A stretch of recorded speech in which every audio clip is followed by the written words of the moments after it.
Hello students, today we will discuss the biology of 9th class. So in 9th class biology chapter 4, why do we fall ill is going on. Why do we fall ill is going on. So in these chapters we were teaching about the organ specific and tissue specific manifestation. इसका मैंने मतलब भी बताया था. Organ specific and tissue specific का मतलब होता है कोई माइक्रोबीज अगर होता है सूक्ष्म जीव तो या तो किसी पर्टिकुलर ऑर्गन विशेष होता है, कोई अंग विशेष होता है या ऊतक विशेष होता है. मीन्स दैट वो माइक्रो ऑर्गेनिज्म या तो किसी ऑर्गन को इफेक्टेड करेगा या किसी टिश्यू को इफेक्टेड करता है. ठीक है, तो जितना इसमें आपने पढ़ लिया था उसके आगे से देखिए. बुक रीडिंग का पोर्शन है. Different species of microbes. Microbes की जो अलग अलग स्पीसीज होती हैं मैं पहले ही बता चुका हूँ. माइक्रोबीज का मतलब होता है सूक्ष्म जीव. माइक्रोबीज की बात करें, माइक्रो ऑर्गेनिज्म की बात करें, किसी एंटीजन की बात करें, ठीक है, लगभग 6 में. तो माइक्रोबीज की जो डिफरेंट स्पीसीज होती हैं seem to have evolve to home in on different parts of the body. तो माइक्रोबीज की जो अलग अलग स्पीसीज होती हैं seem to have evolve to home in on different parts of the body. Body के डिफरेंट पार्ट्स पर ये इन्वॉल्व होती हैं.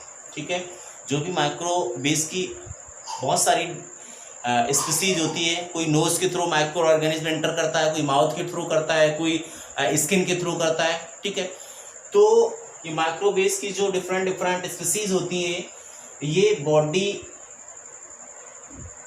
के डिफरेंट पार्ट पर इन्वॉल्व होती हैं, डिफरेंट पार्ट को इफेक्टेड करती हैं. In part this selection is connected to their points of entry. और ये इनका जहाँ से इफेक्टेड करती हैं, जहाँ से बॉडी में एंटर करती हैं वो पॉइंट ऑफ एंट्री कहलाता है. जो माइक्रोबीज होते हैं वो बॉडी के डिफरेंट पार्ट पर अटैक करते हैं और जिस पार्ट से होकर बॉडी के अंदर एंटर करते हैं वो पॉइंट्स ऑफ एंट्री कहलाता है. वो पार्ट जो होता है वो पॉइंट ऑफ एंट्री कहलाता है. ओके, अब कहते हैं if they enter from the air बाया द नोज. बाया द नोज का मतलब होता है नोज से होकर. बाया का मतलब होता है से होकर. अगर ये microbes if they enter from the air, अगर ये माइक्रोबीज एयर से होकर एयर के द्वारा नोज से होकर, if they enter from the air, अगर ये एयर से बाया द नोज, नोज के द्वारा मतलब एयर में है लेकिन नोज के द्वारा अंदर एंटर कर रहा है. इनहेल करते हैं जब हम सांस लेते हैं उसके थ्रू अंदर जा रहा है. They are likely to go to the lungs. तो कहाँ जाएगा? लंग्स मीन्स दैट फेफड़े में जाएगा. ठीक है, फेफड़ों में जाएगा. ये कह रहा अगर माइक्रोबीज एयर से होकर, एयर के द्वारा नोज से होकर, नोजी के थ्रू नोज से होकर बॉडी के अंदर एंटर कर रहा है तो ये कहाँ पर जाएगा? लंग्स में. लिखा they are likely to go to the lungs.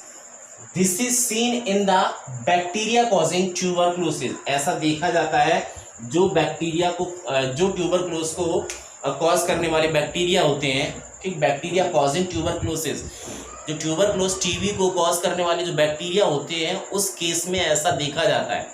क्योंकि टीबी कैसे फैलती है? अगर किसी व्यक्ति को ट्यूबरक्लोसिस है वो स्नीजिंग करेगा, कफिंग करेगा, उसके अंदर जो भी बैक्टीरिया है वो सामने वाले को प्रभावित करते हैं और एयर में जैसे ही आते हैं और सामने वाला व्यक्ति अगर उसे इनहेल करता है, सांस लेता है, तो वो बैक्टीरिया या माइक्रोबीज उस व्यक्ति के अंदर एंटर कर जाते हैं. नोज के थ्रू एंटर किए, लंग्स में जाएंगे.